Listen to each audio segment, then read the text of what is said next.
오늘 말씀의 제목은 공의와 신실함으로라는 제목으로 말씀을 나누겠습니다. 오늘 본문은 우리가 2주 전에 보았던 본문과 매우 닮아 있습니다.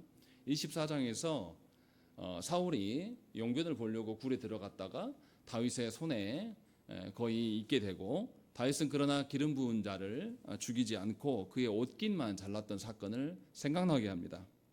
무엇 때문에 성경의 저자는 비슷해 보이는 사건을 두 번 기록할까요? 어떤 신학자들과 어떤 설교자들은 이것은 사실은 한 사건인데 그냥 두 개로 나누는 거다라고 하면서 무시하는 그런 경향이 있습니다. 그런데 성경에서는 반복적으로 보이는 사건을 다시 기록하는 데는 분명한 목적이 있습니다. 우리는 오늘 그것을 보아야 될 것입니다. 과연 무엇 때문에 이렇게 사무엘서 저자가 이것을 밝히고 있는가? 사무엘서 저자는 우리에게 무엇을 강조하고 하는 것인가를 말씀을 통해서 한번 보시면 좋겠습니다.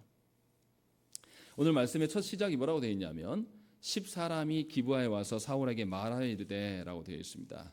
다윗이 하길라 산에 숨어 있다라는 것을 이제 고발하고 시작합니다. 그런데 한번 생각을 해보십시오. 우리가 그 24장에서도 보았을 때 사울이 다윗을 그냥 찾은 게 아니에요. 24장의 시작에서도 누군가가 24장 1절의 말씀을 보시면 어떤 사람이 그에게 말하여 이르되 보소서 다윗이 엔게디 광야에 있더이다 라고 하면서 누군가가 고발했습니다. 그래서 사울이 알게 된 거죠. 그러니까 24장도 그렇고 26장도 그렇고 똑같이 시작하고 있는 거예요. 여러분들 어떻습니까? 하나님 앞에서 뭔가 변화되지 않는 것, 고쳐야 되는데 고쳐지지 않는 것이 있는데 하나님이 반복적으로 그것을 찌르신단 말이죠. 반복적인 고통이 가중되면 사람이 어떻습니까? 굉장히 마음이 어렵습니다. 그런데 이거 이상한 거예요. 왜 그러냐면 24장과 26장은 상황이 많이 달라졌어요. 우리가 말씀을 쭉 읽어봤지만 다윗이 도망자의 신분에도 불구하고 어떻게 합니까? 블레셋의 침공으로 그일라 성이 위험에 처했을 때에 도망자임에도 불구하고 자기의 따르는 자들을 이끌고 가서 그일라를 구원합니다. 또 이렇게 잘못 가다가는 사울에게 잡힐 수 있었음에도 불구하고 다윗은 그 일을 행해요. 또 그리고 다윗이 어떻습니까? 이스라엘의 선지자 사무엘이 죽었을 때 장례식에도 기꺼이 참여하는 것을 우리가 보게 됩니다. 그래서 진정한 직분자의 면모가 무엇인지를 우리는 보았어요. 또 주변의 이스라엘 백성들도 분명히 알았을 거란 말이죠. 위기 순간에도 불구하고 다윗은 자신의 소임을 다하고 있습니다. 이 정도 되면 이스라엘 백성들이 이제 다윗이 의로운 자구나라는 것을 알아차려야 되지 않겠습니까? 그런데 이스라엘 백성들이 이것을 알지 못한다는 것이죠. 그리고 더군다나 이 10사람들은 누구냐면 유다지파 갈렙의 후손들이에요. 다윗이 어디 지파 사람입니까? 유다지파 사람이에요. 그런데 같은 유다지파 사람이 자기의 가장 친족들이 한번 자신을 고발했는데 또 고발하고 있는 거예요. 그러니까 얼마나 이게 다윗의 마음이 상하게 하겠습니까? 다윗이 얼마나 배신감을 느꼈겠습니까? 이미 하나님께서는 누가 진정한 왕인가를 충분히 다 드러내 보이셨어요. 사울은 자기의 왕의 사명을 다하지 않고 자기의 안위를 위해서 자기 권력을 남용하는 자임을 이스라엘 백성들이 다 보았습니다. 이미 그래서 사울은 하나님께 버림받고 있음을 누구라도 알 수 있는 그런 구조이고 그런 사건들이 반복되었어요. 그리고 누가 봐도 다윗은 왕으로서 구원자의 면모를 보이고 또 직분자의 죽음 앞에서 당연히 왕의 권세로서 그것에 위험을 무릅쓰고 그곳에 가 있는 것을 다 보였다는 것입니다. 이 정도 되면 하나님을 아는 백성이라면 당연히 하나님이 누구를 택하고 있는가를 알아차려야 되는 것이 정상이죠. 그런데 이 유다지파 사람들, 10사람들은 알지 못합니다. 이 사람들에게는 여전히 중요한 게 무엇입니까? 지금 왕권을 쥐고 있는 자가 훨씬 더 중요한 자예요. 그러니까 10사람들이 얼마나 고집스럽고 무식하고 하나님의 행하신 일들에 대해서 생각이 없는 자들인가를 분명하게 보여줍니다. 다윗이 아마 마음이 많이 상했을 거예요. 이 일로 인하여서. 그런데 그런 표현이 없어요. 하나님께서 세워 가시는 것을 여실히 다 드러내 보여주시는데도 불구하고 누가 봐도 의로운 자구나라는 것을 알 수 있는데도 불구하고 이 10사람들은 하나님의 행하심보다 사람의 권자가 어디에 있는가가 훨씬 중요한 것이죠. 이것을 지금 반영하고 있는 겁니다. 그러니까 이 이스라엘 백성들이 아직도 돌아올 길이 먼 거예요. 생각을 해보십시오. 다윗이 누구의 왕이 돼야 됩니까? 이 알아먹지 못하는 백성들의 왕이 돼야 돼요. 자기를 결코 왕으로 여기지 않는 자들을 구원해야 된단 말이죠. 그 다윗의 심경이 어떠하겠습니까? 과히 좋지 않았을 겁니다. 쉽지 않은 상황이 반복되고 있다라는 것을 우리에게 보여주고 있는 거예요. 조국 교회도 비슷합니다. 조국 교회에서 누가 외면당합니까? 개혁을 부르짖고 교회 회개를 촉구하는 사람들이 오히려 분란을 일으키는 자로 간주당하고 그런 사람들이 외면당하고 멸시를 받는 것이 조국 교회의 풍토입니다. 그리고 수많은 성도들이 누구를 향하여 가서 머리를 조아리냐면 지금 큰 교회를 갖고 있고 총회에서 무엇인가 한 자리씩 차지하는 사람들, TV에 나오는 목회자들에게 모든 자기의 충성을 보이는 것이죠. 그리고 다 입을 다뭅니다. 그래서 개혁이 일어나지 않는 교회가 되어버린 것이죠. 절대로 그 개혁이 조국교회 안에서 보여지지 않는다는 것이죠. 회개하지 않는 교회. 이것이 우리가 몸담고 있는 교회의 실체라는 것입니다. 그렇게 말도 안 되는 이 권세 잡은 자들이, 타락한 직분자들이 교회에 자기들이 조국교회를 대표한답시고 말하고 있는데 그 폭정 앞에서도 조국교회 성도들이 가만히 있는 겁니다. 왜 그러냐면 하나님의 다스림보다 사람의 손에 의한 것이 훨씬 더 중요한 일이거든요. 그래서 어떤 일이 벌어집니까? 하나님의 다스림을 존중하면서 살아가는 성도는 극히 드물어요. 목회자들 포함해서 하나님의 말씀대로 무엇인가를 이루어질 것이다라고 믿고 살아가는 사람들은 성경에나 있지 우리의 현실에는 사실은 거의 없습니다. 이것이 1절에서 보여주고 있는 말씀이에요. 사실 우리인 거죠. 우리가 집사람들인 거죠. 그래서 권세 잡은 사울이 더 무서운 겁니다. 다윗이 하나님께서 누가 봐도 저 사람을 세우고 있구나라는 것이 드러나야 되는데 이것이 없다라는 것입니다. 왜 이렇습니까? 이스라엘 백성들의 삶의 원리가 뭡니까? 하나님의 말씀이 아니에요. 이스라엘 백성들의 삶의 원리는 그냥 사람 관계입니다. 사람들이 많이 모이고 사람들이 어떻게 반응하는 것이 그 결과가 그들의 삶의 방식입니다. 그래서 보여지는 권세가 하나님의 권세보다 더 큰 것으로 여깁니다.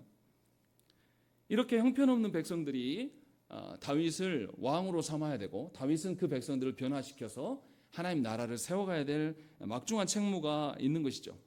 그러니 다윗이 왕이 된다 한들 그의 삶이 쉽겠는가라는 것을 분명하게 보여줍니다. 이게 한두 번 사건이 있었던 게 아니지 않습니까?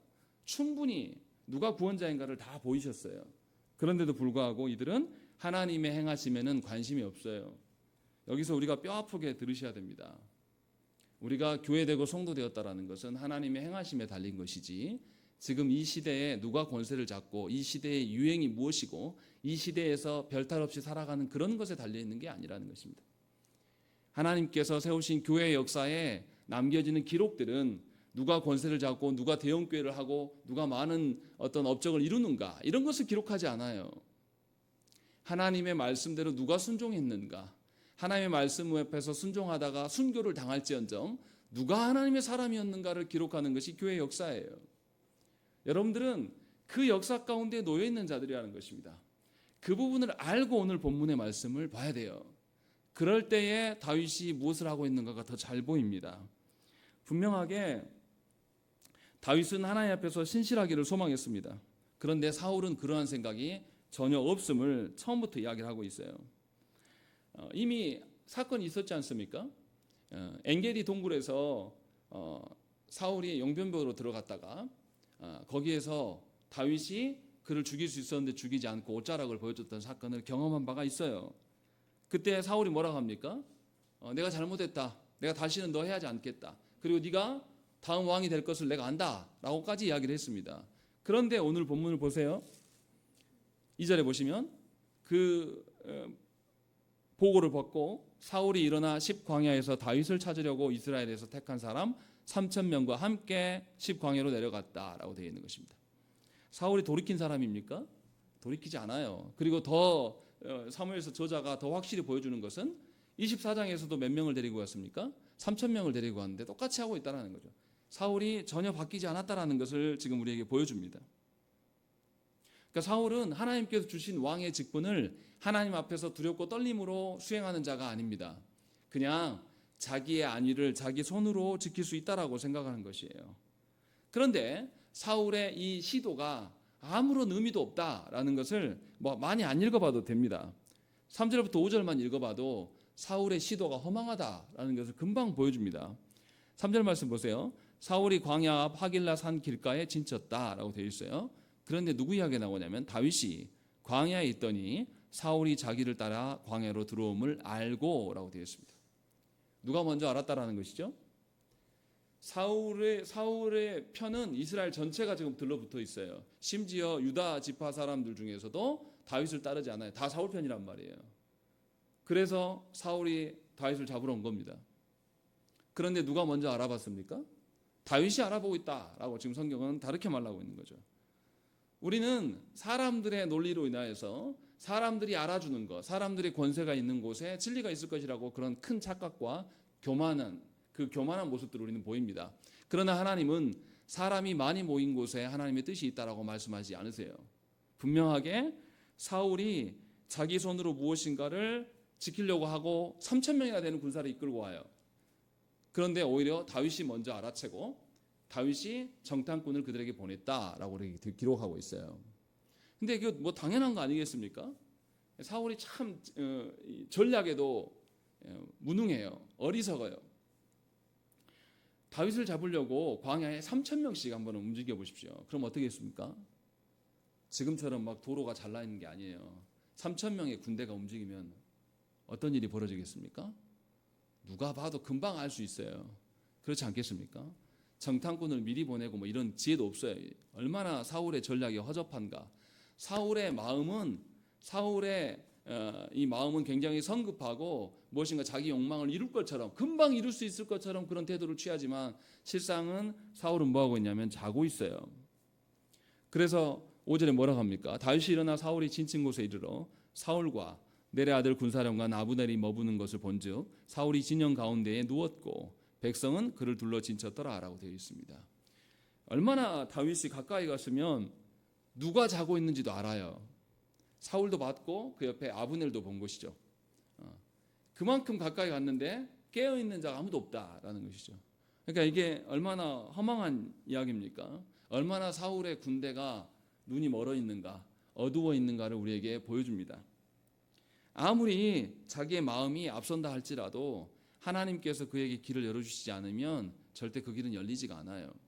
그것을 확실하게 보여주는 것입니다. 사람들이 사울에게 다 들러붙고 사울에게 군사력이 있고 권세가 있지만 실상은 이 모든 것을 이루어가시는 분은 하나님이시고 600명밖에 되지 않는 이 다윗을 따르는 사람들, 그리고 다윗이 사울에 진영할 때 누구랑 들어갑니까? 딱 한 사람 아비새와 함께 들어가요. 600명 가지도 않습니다.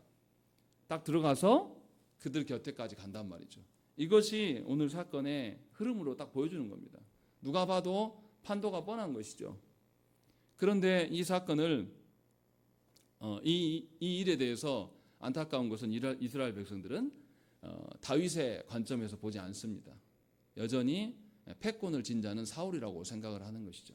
이것이 이제 심각한 거예요. 그런데 이제 다윗의 행동에서 다윗이 누구 앞에서 하고 있는가를 우리에게 잘 보여줍니다. 이제 사울의 진에 둘이 들어갔는데 아무도 깨어있지 않아요. 그러니까 아비새가 어떻게 합니까? 하나님께서 다윗의 원수를 손에 붙여준 것입니다 라고 말하면서 아비새가 자기가 찔러서 한 방에 끝내겠다, 소리도 안 나게끔 끽소리도 못하게 해서 그냥 죽여버리겠다라고 이야기를 해요. 그때 다윗이 어떻게 합니까? 9절 말씀을 읽겠습니다.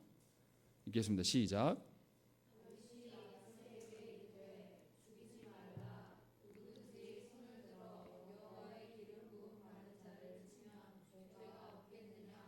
예, 우리가 앞에서 보았던 24장의 사건에서는 비슷해 보이지만 특정한 인물의 이름이 나오지 않아요. 그냥 다윗의 따르는 부하들이 사울을 죽입시다 라고 했을 때 다윗이 그들을 잠재우고 죽이지 않는 것으로 설정이 되어 있습니다. 그런데 오늘 말씀에서는 자기의 부하인 아비새가 정확하게 나옵니다. 그래서 그 아비새가 죽이고 하자 할 때 다윗에게 죽이라고 말하는 게 아니라 아비새 자기가 처리하겠다고 했을 때 다윗이 멈추게 하는 거죠. 못하게 하는 겁니다. 그러면서 10절에 뭐라고 하냐면 여호와께서 살아계심을 두고 맹세하노니 여호와께서 그를 치시리니 혹은 죽을 날이 이르거나 또는 전장에 나가서 망하리라 이렇게 말씀하고 있어요. 여기에 굉장히 여러 가지 의미가 포함되어 있습니다. 분명하게 다윗은 지금 뭐하고 있냐면 자신은 기름 부음 받은 자를 손대지 않는 것이라는 걸 이미 확증되고 입증된 거예요. 다윗이 그럴 거라는 거는. 그런데 다윗은 이스라엘의 왕이에요. 그럼 자신만 하나님의 뜻에 서 있으면 안 됩니다. 누구도 서 있어야 됩니까? 자신과 함께하는 다른 부하들, 직분자들도 다 하나님의 말씀 앞에 서 있어야 돼요. 하나님의 주권적인 다스림, 하나님의 주권적인 섭리를 모두가 인정해야지 나라가 나라다워질 수 있는 겁니다. 왕 하나가 잘 세워졌다고 해서 나라가 바뀌는 것이 절대 아니에요. 우리가 착각하면 안 됩니다. 근데 안타깝게도 우리 조국 대한민국에서 대통령 하나가 바뀌면 나라가 다 바뀔 것처럼 생각을 합니다. 그렇지 않아요. 하나님께서 주권적으로 대통령 이하의 모든 정부 요직에 있는 사람들의 생각과 마음이 정결하게 거룩하게 하나님의 공의를 드러내는 방식으로 바뀌지 않으면 이 나라는 결코 바뀌지 않습니다. 그런데 안타까운 것은 조국 교회 안에 특히 기독교인들이 기독교인 대통령이 나오면 뭐 세상이 바뀔 것처럼 정신 차려야 돼요. 그렇게 바뀌지 않아요. 지금 그것을 우리에게 보여주고 있는 겁니다. 그래서 다윗이 아비새, 자기의 충직한 부하인 아비새에게 이것을 하지 말라라고 이야기를 해요. 그리고 나서 하나님의 살아계심을 두고 맹세한다. 이 말이 무슨 말입니까? 왕인 내가 하나님의 이름 앞에서 나도 이렇게 지키는데 너 역시 그래야 될 것들을 맹세하라고 지금 말하고 있는 겁니다. 그러니까 왕은 뭐 해야 하는 사람이어야 됩니까? 자기만 하나님의 말씀 앞에 서면 되는 게 끝나는 게 아니에요. 하나님께서 왕에게 수많은 백성들의 영혼을 맡기셨단 말이에요. 그러면 영혼을 담당하는 자는 자기만 말씀 앞에 서면 끝나는 게 아니란 말이에요. 자기 밑에 있는 그 영혼들도 하나님의 말씀 앞에 온전히 섰을 때 그 공동체가 하나님의 공동체가 되는 겁니다. 그것을 지금 보여주고 있는 거예요. 여러분들에게 하나님께서 자녀들을 주셨어요. 여러분들만 믿고 여러분들 자녀가 믿지 않는다고 해서 여러분들 가정이 하나님의 공동체가 됩니까? 절대 그렇게 되지 않습니다. 착각에서 벗어나야 됩니다. 나 한 사람 바뀐다고 해서 우리 가정이 복음화된 기독교 가정이 돼갑니까? 허망한 소리예요. 헛된 망상이라는 것입니다. 분명하게 하나님은 26장에서 우리에게 말씀하시는 거예요. 다윗 한 사람만이 하나님 앞에서 하나님의 말씀 앞에서 서는 것이 나라가 아니라 다윗과 함께 그 나라를 세워갈 직분자들도 하나님의 말씀 가운데 서야 될 것들을 우리에게 보여주고 있고 다윗이 지금 그것을 우리에게 고백하고 있는 것입니다. 다윗이 이렇게 할 수 있었던 것은 무엇입니까? 우리가 앞에서 사건을 봤어요. 다윗이 나발을 죽이려고 했습니다. 나발이 다윗을 무시하고 다윗을 업신여기고 심지어 다윗에게 뭐라고 말합니까? 요즘에 근래에 들어서 주인을 떠나는 종놈들이 있다. 이런 이야기를 하면서 경멸했을 때 다윗이 분노하여서 군사를 이끌고 그 집을 가요. 그런데 하나님께서는 나발의 아내를 통하여서 다윗의 잘못을 깨닫게 하시고 멈추게 하신단 말이에요. 그리고 하나님이 나발을 친히 치셔요. 다윗이 이것을 보았단 말이죠. 그래서 다윗이 뭐라고 그러냐면 10절 말씀에 여호와께서 그를 치실 것이다. 아니 그렇게 치실 것인데 죽을 수도 있고 아니면 전장에 나가서 망할 수도 있다. 나는 뭔지 모르지만 하나님께서 그렇게 하실 것을 믿는다라는 것. 이미 앞선 사건에서 분명하게 다윗은 이것을 경험한 것이죠. 자신이 주권을 쥔 자가 아니라 하나님께서 주권을 쥔 분이시며 하나님의 그 다스리시는 섭리 앞에서 나도 수종들어야 될 한 사람이고 나에게 주신 왕의 직분이라는 것은 나에게 주신 부모의 직분이라는 것은 나뿐만이 아니라 내 가정에 속한 모든 영혼들이 하나님의 말씀 앞에 꿇어 엎드리게 하는 것 그것이 나의 직분이구나 라는 것을 우리에게 말씀하고 있다는 것입니다. 그러니 우리 자녀들에게 말씀을 가르치지 않는 것이 얼마나 큰 범죄인지를 알아야 된다는 거예요. 내가 속해 있는 공동체 안에 하나님의 말씀대로 서가지 않는데 교회의 목회자가 성도들을 바르게 온당하게 가르치지 않고 그냥 내버려 두고 우리 시대의 교회가 복받으라 하니까 함께 복받으라고 말하고 하면서 평안하다고 말하는 것이 온당할 수 있겠는가? 이 말씀을 지금 하고 있는 거예요. 이것을 우리가 알아들어야 됩니다. 죄인들에게 회개하라고 하면 그 죄인들 중에 좋아할 사람이 누가 있겠습니까? 하나님 앞에서 온당하게 하나님 앞에서의 삶을 살아가지 않는 자, 사람 앞에서 살아가고 사람의 어떠함으로 모든 것을 평가하고 살아가는 그 사람에게 하나님 앞으로 돌아오라고 했을 때 그것이 좋은 말로 들리겠는가 아니냐는데요. 그럴 리가 없는 거예요. 아비새는 다윗에게 충성스러운 부하이긴 하지만 나중에 경거망동하게 하는 사건들을 막 벌이는 사람이에요. 아비새의 형제가 요압과 함께 다 형제지 않습니까? 이들이 나중에 요압의 말을 듣지 않아요. 얼마나 쉬운 사람이 아니에요, 이 사람이. 그런데 다윗이 이것을 가르치고 있는 겁니다. 하지 말라고. 그것을 우리에게 보여주고 있고 10절에 또 놀라운 것은 뭐냐면 다윗이 무슨 이야기를 합니까? 여호와께서 그를 치시리니 혹은 죽을 날이 이르거나 또는 전장에 나가서 망하리라 라고 되어 있습니다. 여기서 놀라운 이야기를 하고 있는 거예요. 사울이 어디서 죽습니까? 전장에서 죽어요. 다윗이 어떻게 똑같은 말을 할까요? 다윗이 신비하게 하나님의 뜻을 알아가지고 지금 말하고 있을까요? 그게 아닙니다. 하나님 앞에서 하나님의 말씀대로 살아가는 자는 하나님의 인도하시는 섭리의 방향과 일치될 수 있다라는 것을 보여주는 말귀예요. 그 뜻을 잘 알아들어야 됩니다. 성경에는 이런 표현들이 나와요.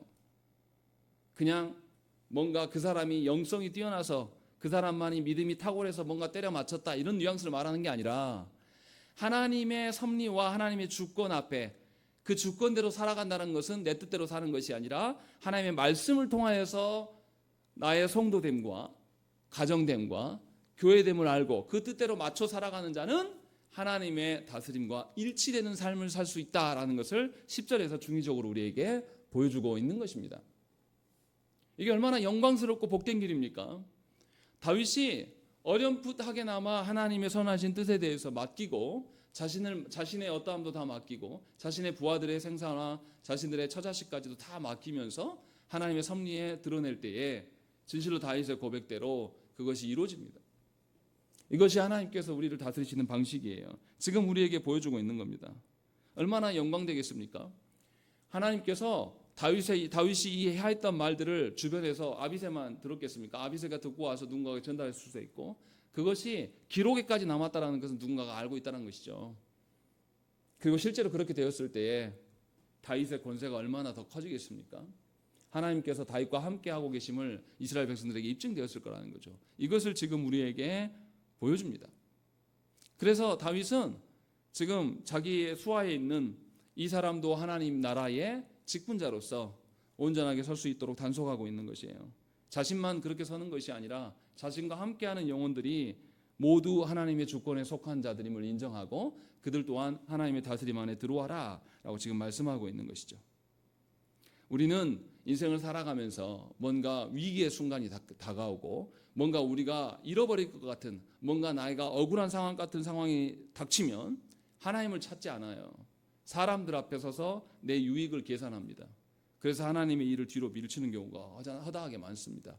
그러나 그런 방식으로 하나님 나라의 일꾼으로 하나님 나라의 직분자로 설 수가 없음을 오늘 말씀에서 보여주고 있고 하나님의 직분자는 자신만이 아니라 자신과 함께하는 모든 자에게 그들이 하나님의 손에 달려있다. 하나님께 맡겨져 있는 존재임을 바르게 가르쳐야 될 것들을 우리에게 말씀하고 있는 것이에요. 이렇게 다윗의 순종적인 모습이 분명하게 우리에게 밝히 드러내 보여주고 있는 것입니다. 그런데 이제 11절에서 좀 이상한 말을 하긴 해요. 이 말이 무엇인지 봐야 됩니다. 우리 11절 말씀 읽겠습니다. 시작.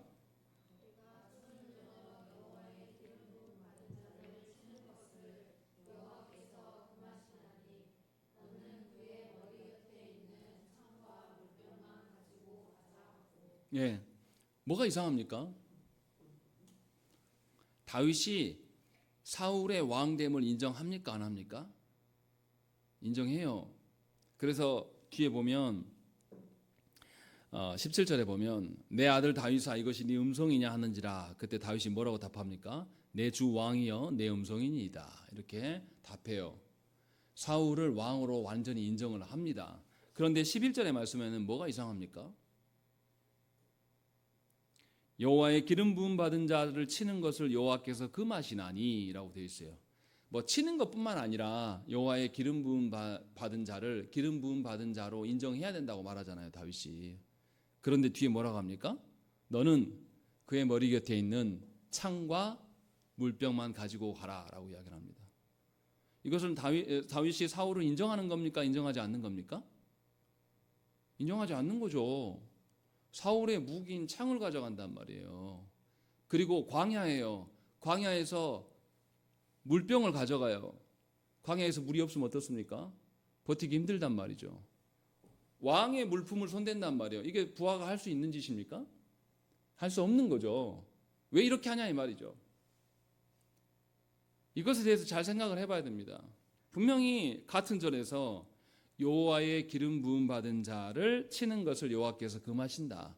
여호와의 기름 부음 받은 자의 모든 것을 존중해야 된다라고 말해놓고 나서 바로 사울의 창과 물병을 가지고 와라라고 이야기한단 말이죠. 이게 지금 뭐 하는 건가라는 것을 우리가 생각을 해봐야 되는 것입니다.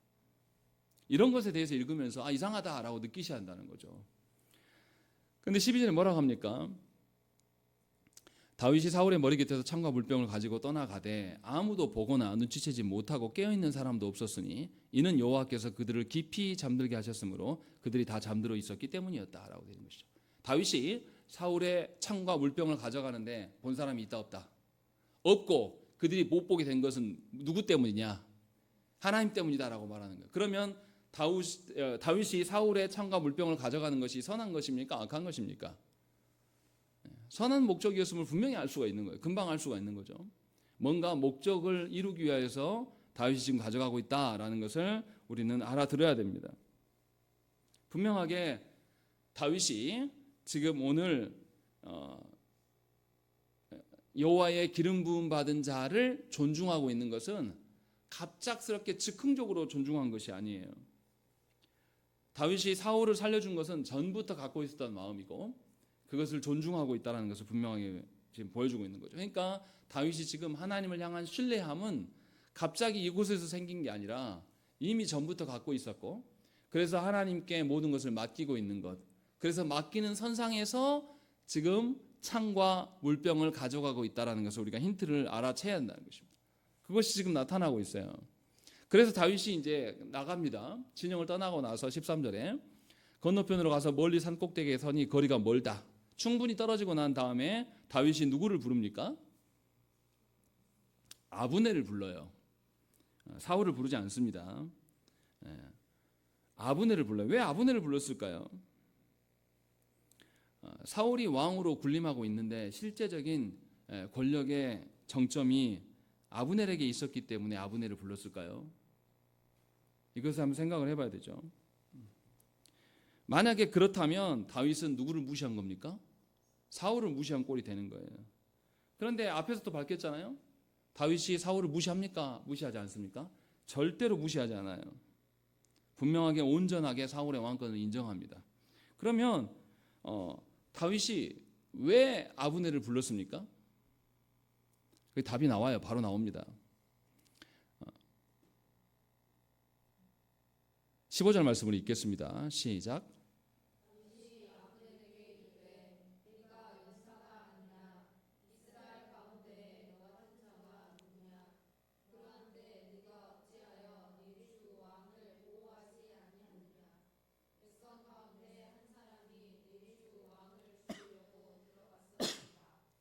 예, 지금 다윗이 누구를 혼냅니까?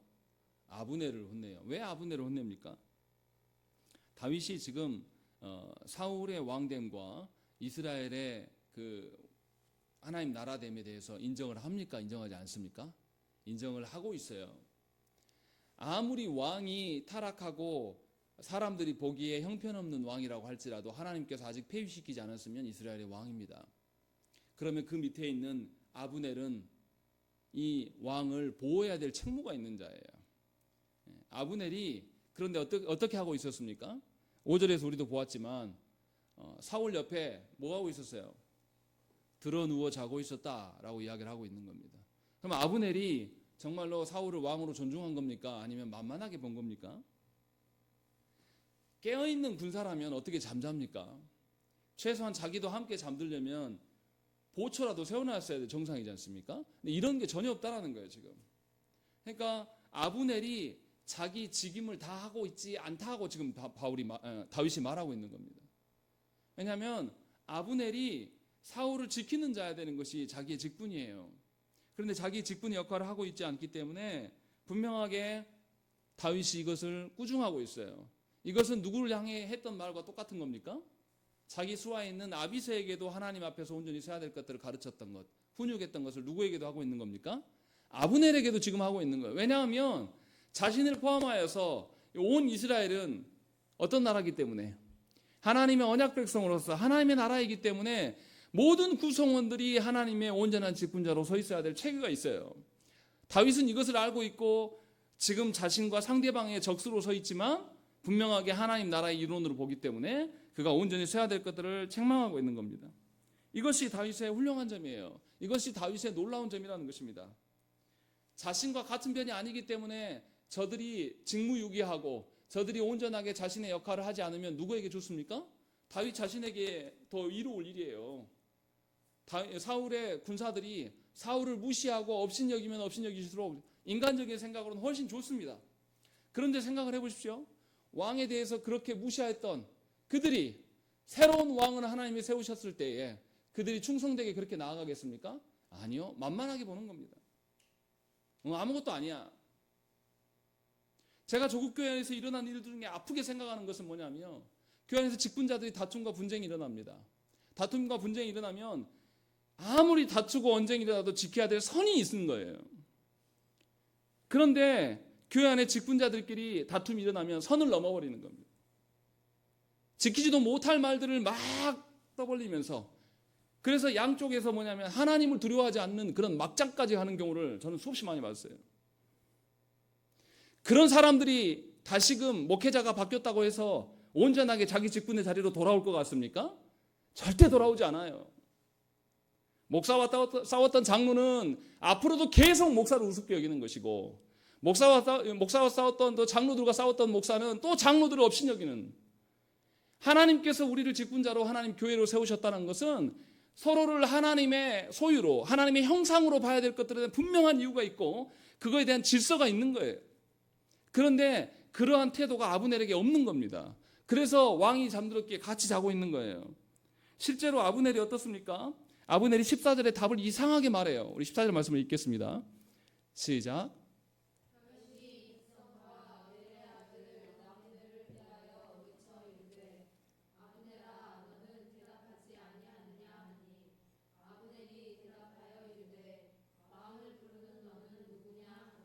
예, 아브넬에게 불렀는데 아브넬이 뭐라고 합니까? 누구를 부른다? 왕을 부른다라고 이야기한단 말이에요. 이게 물론 이제 문맥상으로 읽으면 왜 우리 왕이 사울을 부르냐 이렇게 해석할 수도 있지만, 맥락상으로 봤을 때 다윗이 누구를 불렀습니까? 아브넬을 불렀어요. 그럼 아브넬이 나 여기 있다 이렇게 답하면 되잖아요. 근데 뭐라고 답합니까? 왕을 부르는 너는 누구냐라고 이야기하는 거예요. 누가 왕이라는 거예요? 지가 왕이라는 거예요. 사울을 엄청 업신여깁니다. 이 증거는 확실하게 나타나요. 실제로 사울이 죽고 난 이후에 이제 아브넬이 사울의 아들을 이제 붙잡고 섭정을 합니다. 그래서 사울의 첩과 이 아브넬이 잠자리에 같이 자요. 이것을 사울의 아들이 알게 돼요. 그래서 서로 다투어요. 그때 아브넬이 이제 어떻게 합니까? 이제 들켜버린 거죠. 자, 들켜서 온 이스라엘을 다윗에게 갖다가 바치겠다고 다윗한테 와서 다시 장난질을 합니다. 그래서 요압이 아브넬을 죽여버리죠, 나중에. 아브넬의 태도가 처음부터 사울에 대해서 존중하는 마음이 없다라는 것을 분명하게 보여주는 거죠. 그래서 의도적으로 저자가 왕을 부르는 너는 누구냐 이렇게 말하고 있는 겁니다. 실제로 아브넬이 그렇게 간사하게 행동을 하는 거예요. 아무리 사울이 미련하고 하나님 보시기에 합당한 직분자가 아닐지라도 지금까지는 누가 왕입니까? 사울이 왕이에요. 하나님께서 그렇게 세워놨어요. 그럼 아브넬은 어떻게 해야 됩니까? 사울이 미련하고 어리석어로서 사람 자체로서는 형편이 없어 보여도 그 왕의 직분을 존중하며 태아들은 분명히 갖춰야 돼요. 그래서 다윗이 먼저 아브넬을 호통치는 겁니다. 아브넬에게 먼저 네가 있어야 할 자리가 어디냐라는 것을 먼저 말하고 있는 겁니다. 이게 다윗의 놀라운 점이에요. 자기를 따르지 않고 자기의 수하에 있지 않는 자라 할지라도 언약 백성의 일원이기 때문에 그도 하나님 나라의 온전한 자리에 가야 될 것들을 촉구하고 있는 겁니다. 누가 보면 이 다윗이 하고 있는 것이 뭐하러 저렇게 한대? 자기 편도 아닌데 왜 적군을 저렇게 해준대? 아이고 오지랖도 넓으시네. 이렇게 말하면서 비난할 줄도 있어요. 비난하겠죠. 하나님 나라의 관점으로 보지 않는 사람은 자기밖에 몰라요. 자기가 속한 교회만 잘 되면 그만인 것입니다. 조국 교회가 타락하는 것에 대해서 관심이 없어요. 조국 교회가 타락하고 거기서 개혁의 일들을 우리가 함께 힘써야 되고 우리가 개혁하기 위해서 무엇을 헌신해야 되는가에 대해서 아무리 이야기를 해도 하나님 나라의 관점으로 이 땅에 살아가지 않는 사람은 아무 관심이 없는 겁니다. 내가 속한 교회만 잘 되면 그만인 것이지 뭔 상관이야. 이런 태도들이 조국 교회에 만연해 있어요. 그래서 개혁을 하자고 해도 다 상관이 없는 겁니다. 아니 왜 개혁하다가 내가 누구한테 두들겨 맞고 욕먹어야 돼? 왜 내 개혁을 외치다가 사람들한테 외면당하고 멸시를 당해야 돼? 나 안 해. 그냥 나는 잘 줄 서 있다가 사람들 앞에서 인기 누리면서 그렇게 목회할 거다. 나는 그렇게 신앙생활 할 거다. 이런 사람들이 압도적으로 많은 것이죠. 다윗은 오지랖이 넓은 게 아니에요. 다윗은 진정으로 하나님 나라가 되어져 가기를 소망하는 거예요. 자기가 혹여 왕 위에 오르지 못할지라도 아브넬이 온전하게 하나님 나라의 직분자로 서기를 소망하면서 지금 이 일을 하고 있는 거예요. 그리고 다윗이 아브넬에게만 말하는 것이 아닙니다. 사울에게도 말해요. 17절부터는 사울에게 불러요.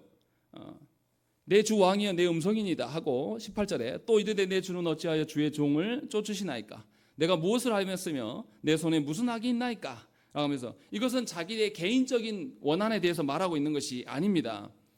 확실하게 19절의 말씀이 놀라운 말씀이 나타나요. 우리 19절 말씀을 한번 읽겠습니다. 시작.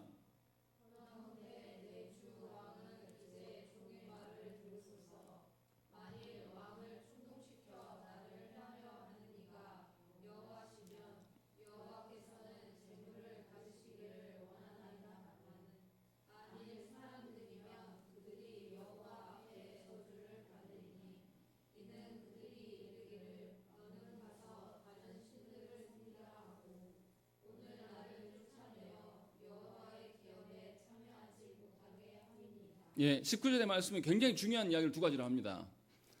다윗이 사울한테 이야기해요. 사울 당신을 계속 충동시켜서 나를 쫓게 하는 이가 하나님이시라면 여호와시라면 여호와께서는 재물을 받으시기를 원합니다. 이렇게 이야기해요. 무슨 말입니까? 하나님께서 나를 죽이기로 작정하셔서 당신을 충동시켜서 나를 죽이려 한다면 나는 당연히 하나님께 바쳐야 될 재물로 드려져야 됩니다. 라고 이야기를 하는 거예요. 자신 죽어도 됩니다. 라고 이야기를 하는 거예요. 당신과 나의 문제가 아니라 하나님께서 자신을 충동한 거면 하나님과 나의 문제지 않겠습니까? 그리고 하나님께서 나를 죽이신다면 나는 죽어야 됩니다. 라는 것을 고백해요. 그리고 그 뒤에 말을 합니다. 만일 사람들이 당신을 충동하는 것이라면 이는 그들이 이르기를 너는 가서 다른 신들을 섬기라 하고 오늘 나를 쫓아내어 여호와의 기업에 참여하지 못하게 하는 것이다 라고 이야기하는 거예요. 무슨 말입니까? 사람들이 당신을 충동하여서 나를 쫓는 거라면 그들은 하나님의 저주받을 짓을 하고 있는 겁니다 라고. 왜 그러냐? 나는 언약 백성인데 나에게 이 가나안 땅에 있지 못하도록 이방의 땅으로 내모는 것이고 내가 이방 땅에 가면 내가 누구를 섬기겠습니까? 내가 우상 앞에 설 수밖에 없는 그런 구조로 가지 않겠습니까? 왕이시여, 왕은 당신의 언약 백성인 나를 기억하여서 언약 안에 있게 하셔야 됩니다 라는 이야기를 지금 이렇게 하고 있는 거예요. 깨달으라는 거죠. 당신은 언약 백성의 왕이지 사람의 어떠함이 아닙니다. 당신은 하나님의 언약 백성들을 지켜야 될 왕이지 하나님 앞에서 온전하게 백성들이 정직하고 하나님의 공의를 드러내게 해야 될 그런 왕인 것이지 개인의 욕망에 차 있어서 나에게 원수 갚는 그런 왕이 되면 하나님의 저주를 받을 수밖에 없습니다라는 이야기를 이렇게 현명하게 하고 있는 거예요. 자신의 개인적인 원한을 절대 섞지 않습니다. 하나님 앞에서 온전한 언약관계가 무엇인가를 근거로 인하여서 왕이라면 나를 포함하여서 모든 언약 백성들이 하나님의 말씀 앞에 서게 하는 것이 맞지 않겠습니까? 라는 이야기를 해요. 그래서 20절에 나의 피가 땅에 흐르지 말게 하옵소서라고 이야기를 하는 겁니다. 그리고 왕이 나를 쫓는 것은 메추라기나 벼룩을 수색하는 것처럼 하찮은 일입니다. 아무런 의미가 없습니다. 왕이시여 다시금 하나님 앞에 가소서, 다시금 하나님께서 주신 사명으로서의 왕의 직분을 수행하십시오 라는 이야기를 하고 있는 거예요. 이것은 누구에 대한 충성입니까? 다윗이 사울을 향한 충성이 아니에요. 하나님을 향한 온전한 충성의 모습을 보여주고 있는 거예요. 그래서 자신을 죽이려고 하는 사울에게도 뭘 말합니까? 하나님의 언약의 말씀을 말해요. 아브넬에게도 무엇을 말합니까? 네가 하나님 나라에 충직한 그런 군사해야 되지 않겠는가? 라는 것을 이야기하고 아비새에게도 말하는 거예요. 우리 원수로 보지 말고 하나님이 세우신 기름 부음 받은 자가 아니겠는가? 라는 것을 반복적으로 지금 계속하고 있는 거예요. 다윗이 지금 무슨 이야기를 하고 있는 거냐면 26장에서 하나님 앞에서 살아가지 않는 자들, 그 자들이 내 원수이든지 말든지 간에 하나님의 언약 백성인 것을 알고 있다라면 그들에게 하나님의 말씀으로 바르게 가르치고 지도해야 될 책무가 있다는 것을 지금 보여주고 있는 겁니다. 그래서 이 창과 물병을 가지고 나온 거예요. 창이 뭡니까? 사울이 창으로 뭐 했습니까? 다윗을 여러 번 죽이려고 던진 물건이에요. 그리고 이 다윗이 골리앗을 죽이고 돌아와서 사울이 악령에서 힘들어하니까 그 앞에서 수금을 탈 때 사울이 2번이나 창으로 던져 죽이려고 했습니다. 또 다윗이 블레셋을 무찌르고 돌아와서 다시 수금을 타고 있을 때도 또 던져 죽이려고 했어요. 그리고 또 요나단이 다윗을 옹호하고 나니까 그 창으로 또 자기 아들도 죽이려고 던졌단 말이죠. 그래서 다윗이 사울에게 창을 빼앗는 겁니다. 이것을 남용하면 안 됩니다, 왕이요. 그래서 이것을 보여주고 있는 겁니다. 그래서 물병도 그것을 생명의 주인이 하나님께 있다, 당신에게 속한 것이 아니다라는 것을 상징적으로 보여줘요. 그래서 다윗이 어떻게 합니까? 이 말을 하고 난 다음에 22절 말씀 보시면 다윗이 대답하여 이르되 왕은 창을 보소서, 한 소년을 보내어 가져가게 하소서라고 다시 돌려줍니다. 사울에게. 왜 돌려준 것입니까? 이 창을 어디에 쓰라고? 블레셋으로부터 이스라엘을 구원하는 데 합당한 데 쓰십시오 라고 하면서 다시금 왕으로서의 온전한 자리에 설 수 있도록 지금 다윗이 그 역할을 하고 있는 거예요. 이것이 하나님께서 다윗을 사용하시는 방식입니다. 얼마나 이게 놀라운 이야기입니까? 하나님께서 주신 그 권력, 하나님께서 주신 그 군사력을 가진 그에게 그것을 빼앗아 가다가 설득을 하고 사울이 온전하게 고백하니까 다시금 돌려주면서 자 가십시오, 이제 하나님의 세우신 군사로서 가십시오라고 지금 말씀하고 있는 거예요. 얼마나 다윗이 사울을 사랑합니까?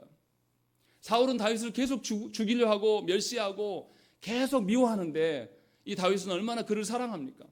사랑하면서 그의 직분을 다시금 온전하게 회복시키는, 사실은 하나님께서 하시는 일을 다윗이 지금 순종함으로써 서 있는 거예요. 이게 영광된 일이라는 거예요. 하나님 앞에서 하나님 말씀으로 살아가는 자만이 언약 백성들에게 회복을 말할 수가 있는 거예요. 언약 백성들에게 다시금 기회를 제공할 수가 있는 것입니다. 이것을 지금 다윗을 통해서 하나님께서는 우리에게 말씀하고 있어요. 그래서 돌려보내고 난 다음에 무슨 말을 합니까? 23절 말씀을 읽겠습니다. 시작.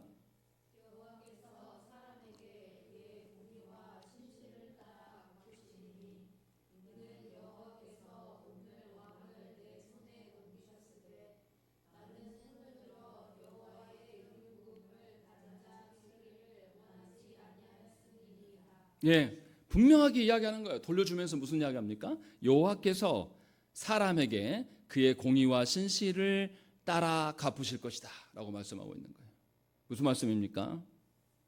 하나님의 공의함 앞에서 하나님의 그 공의함을 신실하게 수종 들고 따라가는 그 사람을 하나님께서 복되게 하실 것이다. 왕이여 다시 이 무기를 돌려드리고 다시 왕의 권세를 돌려드리니 하나님 앞에서 공의를 존중하고 하나님의 공의를 시행하는 신실한 왕이 되소서라는 말과 다를 바가 없다라는 것이죠. 그것을 우리에게 말씀하고 있는 거예요. 우리가 하나님께서 수십 년 전에 교회로 우리를 부르셨어요. 우리를 그냥 불러놓은 게 아니라 이 땅에서 잘 먹고 잘 살고 누구한테 무시당하지 않고 내 자존심 세워가면서 살라고 부르신 것이 절대 아니란 말이에요. 하나님 나라의 일꾼으로 하나님 나라의 그 어떠함을 우리 같은 것들을 통하여서, 우리 같은 허접한 그 말과 행동을 통하여서, 표정 하나를 통하여서 하나님의 공의에, 하나님의 그 신실함을 드러내라고 우리를 부르셨는데, 우리는 여지껏 그 일을 하지 않고 내 안위만을 살피면서, 내 알량한 자존심을 세우면서, 내 감정에 격하여서 그렇게 신앙생활을 해나왔어요. 그런데도 하나님은 다시금 말씀을 주시면서 우리에게 가라, 다시금 내가 너를 불렀으니 하나님의 공의와 신실함으로 살아갈 것을 우리에게 촉구하고 있는 것이에요. 이게 얼마나 영광스러운 복된 말씀입니까? 나 홀로만 돼 있는 것이 아니라 하나님께서 분명하게 밝히는 거예요. 교회된 너뿐만이 아니라 너와 함께하는 모든 자들이 하나님의 공의 앞에 서게 될 것이고, 하나님은 모든 자들을 그렇게 분별하실 것이다 라는 것을 우리에게 말씀하고 있어요. 물론 사울이 회개하지 않았어요. 사울이 27장에 가보면 뭐라고 말하냐면, 4절 말씀 보시면 다윗이 가드에 도망한 것을 어떤 사람이 사울에게 전하매 사울이 다시는 그를 수색하지 아니하였다라는 것입니다. 다윗이 이방 땅으로 간 것을 알고 난 뒤에야 사울이 수색하지 않았다라고 이야기하는 거예요. 그러니까 다윗이, 하나님께서 다윗을 통해서 사울에게 온전한 왕의 자리로 다시금 설 수 있게끔 기회를 주셨으나 사울은 돌아오지 않았습니다. 그러나 다윗은 그 결과가 어찌하든 간에 자기를 죽이려 하는 자에게 하나님께서 주신 사명의 자리를 다시금 기회를 주면서 다시금 돌아올 수 있는 기회를 마련하는 일에 충성을 다하고 있는 겁니다. 다윗이 누구를 바꿨다고 성경은 말하지 않아요. 다윗은 온전하게 하나님의 선하신 뜻 앞에서 자기 할 일을 하고 있는 겁니다. 자신만이 아니라 언약 백성 모두가 하나님의 말씀대로 서야 될 것들을 우리에게 말씀하고 있어요. 참 안타까운 것은 뭐냐면 사울은 자기 갈 길로 가버렸어요. 돌아오지 않을 겁니다. 그러나 우리가 해야 될 것은 무엇입니까? 돌아오지 않는 자들에게 복음을 전하셔야 돼요. 그들도 하나님 나라의 일원으로서 온전히 설 수 있도록 먼저 부름을 받은 여러분들이 하나님의 어떠하심을 증거해야 된단 말이죠. 여러분들만 온전하고 여러분들만 말씀 안에 서는 것, 물론 그게 먼저 선행이 돼야 되겠죠. 우리가 하나님의 말씀대로 서지 않고 하나님의 공의에 대해서 반응하지 않으면서 누구에게 무슨 말을 하겠습니까? 조국 교회가 공의가 없어요. 다 자기 소견에 옳은 대로 살아요. 자기 입장에 편리한 대로 말을 바꿉니다. 온전한 질서라는 게 없습니다. 그래서 우리 각자가 하나님의 공의로 회복해야 돼요. 그리고 동시에 우리만이 아니라 서로가 하나님의 공의 앞에 설 수 있도록 말씀을 주고 기회를 줘야 되는 것입니다. 이것이 하나님의 일꾼이고 하나님의 사람임을 오늘 말씀에서 보여주고 있는 것입니다. 그러니 성도에게 공의와 공의에 대한 온전한 순종의 신실함은 필연적이고 필수적인 것이죠. 누가 개혁을 말하는 것이 아니라 모든 성도가 개혁을 말해야 되는 것이 정상이다라고 오늘 말씀에서 이야기를 하고 있는 겁니다. 과연 여러분들은 개혁을 꿈꿉니까? 과연 여러분들은 개혁을 위하여서 무슨 희생을 합니까? 과연 여러분들은 개혁을 위하여서 여러분들의 무엇을 절제합니까? 과연 여러분들은 개혁을 위하여서 누구에 붙잡고 하나님의 말씀을 전합니까? 돌아보시고 하나님께 돌아오시기를 간절히 축원합니다. 함께 기도하겠습니다.